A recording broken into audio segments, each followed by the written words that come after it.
आदत के बारे में बात करने वाले हैं, जिसको अगर ये न्यू एजुकेशन पॉलिसी के साथ मिला दिया जाए तो इसके आने वाला जो रिजल्ट है ना, उसकी इफिशियंसी को डबल किया जा सकता है, उसकी इफेक्टिवनेस डबल की जा सकती है। बट ये मैं कोशिश करना, इसको इस वीडियो को ऐसे ही मत देखो, इससे रिलेट करना अपने लाइफ एक्सपीरियंस से और समझने की इसको कोशिश करना।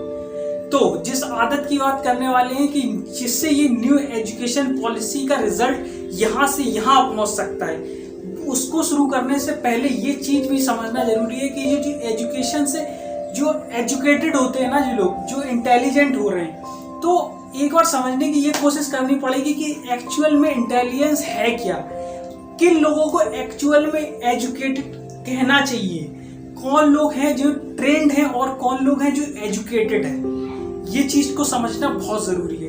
किन्हें मतलब कहा जाए तो एक बार अपने आप से, अगर मैं आपसे सवाल पूछूं कि आप किन्हें कहोगे, उन्हें एजुकेटेड कहोगे जो 40 बुक्स पढ़ रखे हैं, इतना रट लिया है उन्होंने, और जो पहली से इन्वेंशन हो चुकी है उनको बार बार रट रहे हैं, या फिर उन्हें जो कुछ इमेजिन करके कुछ न्यू क्रिएट कर रहे हैं और कुछ एक नई बुक लिखने की कोशिश कर रहे हैं। किन्हें इंटेलिजेंट कहोगे, मतलब किन्हें कहोगे जिन्हें जो इन्वेंट हो चुकी हैं जो चीजें, वो चीजों को बार बार रिपीट कर रहे हैं, या उन्हें जो अपनी एक न्यू क्रिएशन, न्यू इमेजिनेशन करने की कोशिश कर रहे हैं, क्रिएटिव माइंड के साथ वर्क करने की कोशिश कर रहे हैं, किन्हें कहोगे?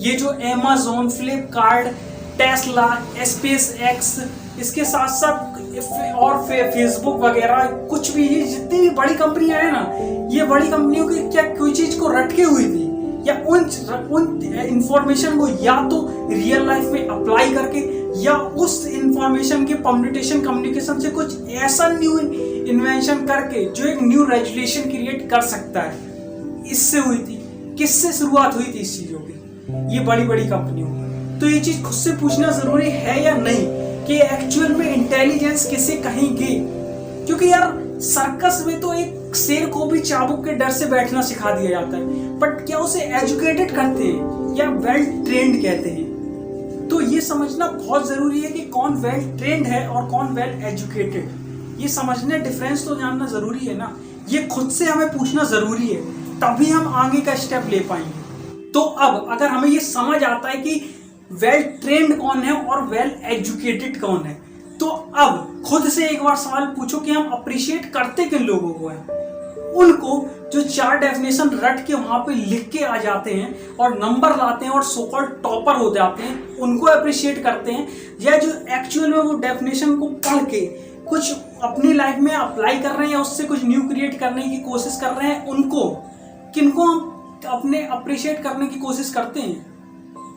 किनको कि आप किनको सोचते हो कि यार एक बॉस है, वो जो टॉपर जो कहलाते हैं, 4 टॉपर को उठा के अपने नीचे अपने काम करवा के वर्कर एम्प्लॉय बना के अपनी कंपनी को टॉप पे पहुंचा रहा है, उस बॉस को इंटेलिजेंट कहेंगे?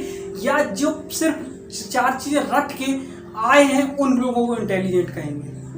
ये एक बार खुद से पूछ, किनको हम अप्रिशिएट करते हैं? क्या हम अपने आने वाली जनरेशन से कहते हैं एक अच्छी कंपनी में यार जॉब मिल जाए, जल्दी से जल्दी पढ़ो, ये बोलते हैं? या ये बोलते हैं कुछ न्यू इन्वेंट करो, कुछ न्यू इंडस्ट्री बनाओ, एक बॉस बनने की कोशिश करो? खुद से पूछना पड़ेगा ना ये सवाल हमें। तो एक बार समझने की कोशिश करें कि हम तो उन्हें क्रिटिसाइज करते हैं यार, जो कुछ नया करने की कोशिश कर रहे हैं, ये क्या कर रहे हो, ये अलग कर रहे हो यार, अरे इससे कुछ नहीं होने वाला। हम उनको जब तक क्रिटिसाइज करते रहते हैं, जब तक या तो वो डिप्रेस मत हो जाएं या वो सक्सेसफुल नहीं हो जाते, क्योंकि सक्सेसफुल हो जाते हैं तब वो हमारा मुंह बंद कर देते हैं, हमारे पास बोलने को कुछ नहीं रहता। लेकिन जब तक रहता है तब तक हम बोलने का कोई मौका नहीं छोड़ते। तो खुद से पूछना पड़ेगा ना हमें, क्रिएटिव जो माइंडसेट जो लोग रखते हैं उनको क्रिटिसाइज करना चाहिए या उनको ही अप्रिशिएट करना चाहिए, और उन्हीं को प्राइमरी पोजीशन देना चाहिए, ना कि सिर्फ 4 डेफिनेशन पढ़ के यहाँ पे लिखने वाले को। आपके आसपास भी ऐसे बहुत से लोग होंगे कि जिनके पास कंप्यूटर के डिप्लोमे तो होंगे, बट उन्हें एक्चुअल में ये तक नहीं पता होगा कि कंप्यूटर को ओपन कैसे करना है।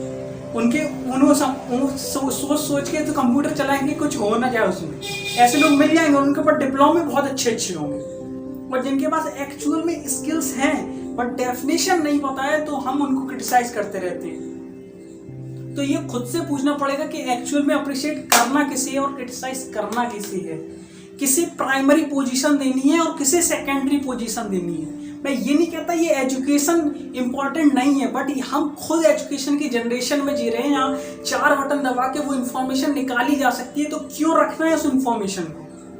हाँ, अपनी फील्ड की सिर्फ इंफॉर्मेशन रखो, और सिर्फ रखो ही मत, उस इंफॉर्मेशन से कुछ क्रिएट करो, या फिर अगर क्रिएट नहीं कर पा रहे तो एटलीस्ट उस इंफॉर्मेशन को पढ़ के अपनी रियल लाइफ में अप्लाई तो करो, अपनी लाइफ तो बेटर बनाने की कोशिश करो।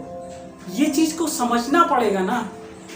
तो इस न्यू एजुकेशन पॉलिसी के साथ एक ये नई आदत मेंटालिटी को बनाना पड़ेगा कि हमें क्रिटिसाइज क्रिएटिव और इमेजिन लोगों जो इमेजिनेशन करते हैं उन लोगों को नहीं करना है, बल्कि प्राइमरी पोजीशन पे ही ऐसे लोगों को रखना है। जब ये न्यू एजुकेशन पॉलिसी के साथ ये न्यू हैबिट मिक्स होगी तब एक्चुअल में कुछ नया क्रिएट होगा, एक्चुअल में एक न्यू इंडिया की शुरुआत होगी, वाकई में एक न्यू इंडिया बनेगा। क्योंकि सिस्टम अपना काम अब कर रहा है, अब ये सोसाइटी की मेंटेलिटी को भी उसके साथ हाथ से हाथ मिला के चलना पड़ेगा, तब कुछ यार न्यू कुछ ऐसा क्रिएट होगा एक्चुअल में जो आप और हम एक्चुअल में चाहते हैं। तब यहाँ से सिर्फ 80% वर्कर्स और 20% बॉस नहीं, बल्कि 20% वर्कर्स और 80% बॉस निकले।